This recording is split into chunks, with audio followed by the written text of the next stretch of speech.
दोस्तों नमस्कार। भारत के पहले स्टेल्थ हथियार ओरा के निर्माण की प्रोग्रेस को लेकर एक बड़ी खबर आ रही है, जो ओरा के निर्माण पर सरकार के फैसले को लेकर कही जा सकती है। आप सबने भारत के स्विफ्ट ड्रोन के बारे में तो सुना ही होगा, और अगर आपने इसके बारे में नहीं सुना तो आपको बता दूं कि स्विफ्ट ड्रोन आगे चलकर ओरा ड्रोन के नाम से ही जाना जाएगा। अभी ओरा की सारी टेक्नोलॉजी जो उसमें लगने वाली है वह स्विफ्ट पर इंस्टॉल करके टेस्ट किए जा रहे हैं। और अब से कुछ समय पहले मैंने आपको जानकारी दी थी कि भारत ने स्विफ्ट का फ्लाइंग टेस्ट किया है, जिसमें उसने जबरदस्त फ्लॉलेस परफॉर्मेंस दी थी। इतना ही नहीं, इस टेस्ट के दौरान इसने take off waypoint navigation को परफॉर्म किया था, साथ ही स्मूथ टच डाउन भी किया था। यानी जो भी क्रिटिकल टेस्ट इसके किए जाने थे वे सब इसने सफलतापूर्वक पूरे कर लिए थे। और अब वह समय करीब है जब ओरा का निर्माण कर इसे भारतीय सेना में जल्द ही शामिल कर लिया जाएगा, और इस पर कैबिनेट कमेटी ऑफ सिक्योरिटी द्वारा बड़ा फैसला लिया जा सकता है। और अगले साल के शुरुआत में कैबिनेट कमेटी ऑफ सिक्योरिटी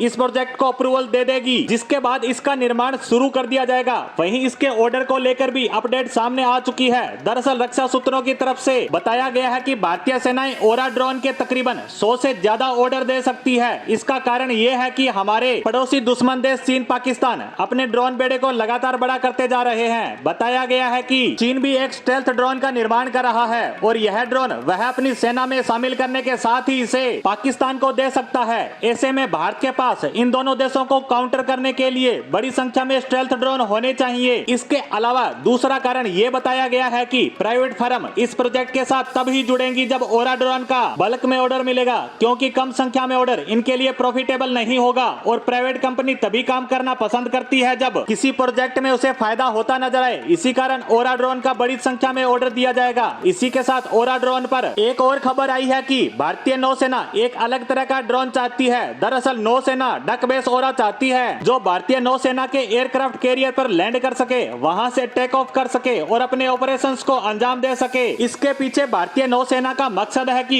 चीन की गतिविधियां हिंद महासागर में काफी ज्यादा बढ़ चुकी हैं। ऐसी स्थिति में हमें स्वदेशी ड्रोन चाहिए, जिसकी मदद से हम चीन पर नजर तो रख ही सके और जरूरत पड़ने पर कार्रवाई भी कर सके। और ओरा के साथ हमें यह फायदा होगा कि हमारा यह ड्रोन दुश्मन की जासूसी तो करेगा ही, साथ ही यह स्टेल्थ तकनीक का ड्रोन होगा। इसीलिए यह दुश्मन देशों की सिक्योरिटी सिस्टम की पकड़ में भी नहीं आएगा कि कोई उनकी जासूसी कर रहा है। वहीं भारतीय नौसेना को इसका एडवांटेज होगा कि दुश्मन हमारे खिलाफ कोई कार्रवाई या उसकी प्लानिंग भी कर रहा है तो यह सब सूचना भारतीय नौसेना को इस ड्रोन की सहायता से पहले ही मिल जाएगी। यह ड्रोन हमारे देश की सुरक्षा में एक अहम भूमिका अदा कर सकता है, क्योंकि आप सबको पता है कि चीन की गतिविधियां हिंद महासागर ही नहीं बल्कि हमारी स्थलीय सीमाओं में भी काफी ज्यादा बढ़ चुकी है। ऐसे में अगर हमारे पास यह एडवांस ड्रोन आ जाएगा तो उसकी सारी गतिविधियां तो पकड़ में आ ही जाएगी। साथ ही चीन को भी इस बात का डर रहेगा कि भारत उसके स्टेल्थ ड्रोन से हमारी जासूसी तो कर ही रहा होगा, साथ ही उसकी किसी गलत हरकत पर वह इस ड्रोन की सहायता से किसी भी कार्रवाई को अंजाम दे सकता है। इसी के साथ ओरा ड्रोन पर हमारी आज की पोस्ट को यहीं समाप्त करते हैं। धन्यवाद।